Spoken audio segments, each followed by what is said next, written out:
चलिए आज बात करते हैं मन अति सुंदर सीरियल के एक बहुत ही ड्रामेटिक मोड़ की। एक ऐसी कहानी जहां 30वीं सालगिरह का एक शानदार जश्न देखते ही देखते एक भयानक हादसे में बदल गया। तो इस कहानी की शुरुआत किसी जश्न से नहीं, बल्कि एक बहुत ही ठंडी और सोची समझी साजिश से होती है। ये एक लाइन ही साफ कर देती है कि उस रात जो भी हुआ वो महज एक हादसा नहीं था।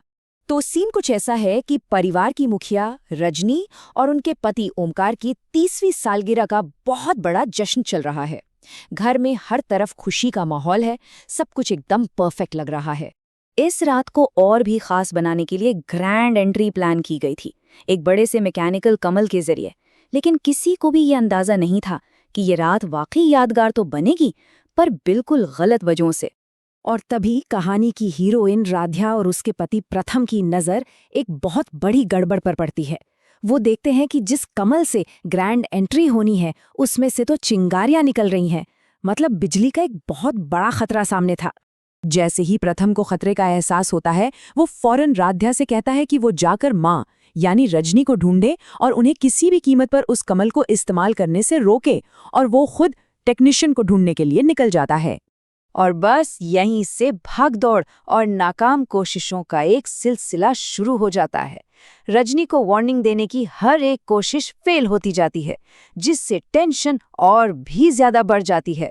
फिर एक पल के लिए उम्मीद जगती है। राध्या को लगता है कि उसने कामयाबी से चेतावनी दे दी है, क्योंकि जब वो बाथरूम के दरवाजे के बाहर से चिल्लाती है तो उसे अंदर से एक धीमी सी आवाज में ठीक है सुनाई देता है। चलिए अब वापस मेन इवेंट पर चलते हैं। बाहर जश्न पूरे जोरों पर है। मेहमान और परिवार वाले इस बात से पूरी तरह अनजान हैं कि पर्दे के पीछे क्या खतरनाक खेल चल रहा है।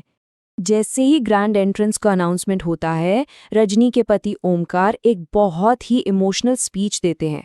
वो अपने 30 साल के खूबसूरत रिश्ते का जश्न मना रहे होते हैं। ये बहुत ही प्यारा और भावुक पल था, लेकिन इस खुशी के ठीक बाद कहानी का सबसे दर्दनाक मोड़ आता है। रजनी उसी स्पार्किंग वाले कमल पर एंट्री लेती हैं जो भयानक तरीके से माल फंक्शन कर जाता है, और वो अपने डरे सहमे परिवार के सामने बेहोश होकर गिर जाती हैं। बस एक ही पल में जश्न का माहौल चीख पुकार और घबराहट में बदल जाता है। परिवार वाले रजनी को बदहवास हालत में अस्पताल लेकर भागते हैं और सब बस उनकी जिंदगी की दुआ कर रहे होते हैं।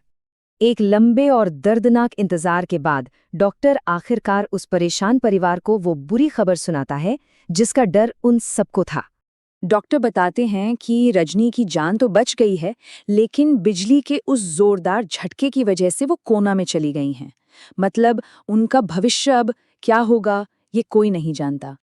अब आता है कहानी का सबसे दिलचस्प हिस्सा। यहीं से कहानी का पूरा फोकस बदल जाता है और इस तथाकथित हादसे के पीछे की असली और भयानक सच्चाई सामने आने लगती है। यहाँ हमें एक किरदार के मन की बात सुनाई देती है, जो इस हादसे पर अपनी खुशी जाहिर कर रहा है।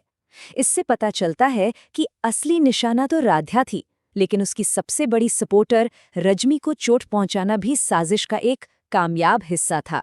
इससे ये बिल्कुल साफ हो जाता है कि विलन का मकसद सिर्फ चोट पहुंचाना नहीं था, बल्कि राध्या को इस तरह से फंसाना था कि पूरा का पूरा परिवार ही उसके खिलाफ हो जाए। अब क्योंकि असली गुनहगार तो छिपा हुआ है, तो इल्जाम लगाने का खेल शुरू हो जाता है, और इसका सारा निशाना उस एक इंसान पर होता है जिसने इस हादसे को रोकने की जी जान से कोशिश की थी। और फिर विलन का प्लान अपने आखिरी मरहले पर पहुंचता है।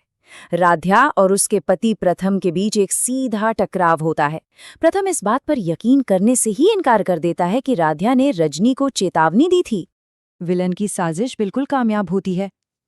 राध्या अपने ही परिवार के बीच अकेली पड़ जाती है और सब उसी पर लापरवाही का इल्जाम लगाने लगते हैं। और ये कहानी हमें एक बहुत बड़े सवाल के साथ छोड़ जाती है। परिवार की मुखिया कोमा में है, परिवार झूठ की वजह से बिखर चुका है, और असली गुनहगार पर्दे के पीछे से सब देख रहा है। तो ऐसे में सच्चाई को सामने लाएगा कौन?